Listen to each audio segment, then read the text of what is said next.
විඳින අපිට සැප විඳින්න වෙයි. සැප විඳින අපිට දුක් විඳින්න වෙයි. ජීවිතේ දවසක් එනවා මරණානුස්සති කමඨහං දේශනාවේ බුදුහාමුදුරුවෝ උගන්වනවා. ඔය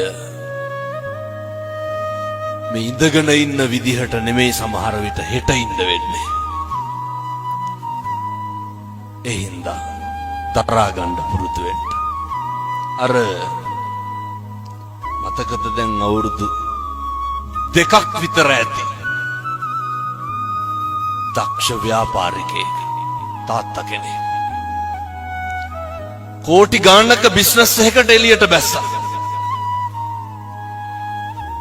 බහින්නකොට ගෙදර හිටපු පොඩි එකා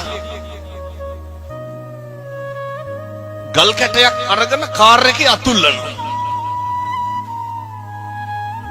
තාත්තා ඩිකිය ඇරලා ඩිකියට දැම්මේ බ්‍රීෆ් කේස් එක. ඩිකිය තිබ්බා වීල් බ්‍රෂ් එක. පොඩි එකා ගල් කැටෙන්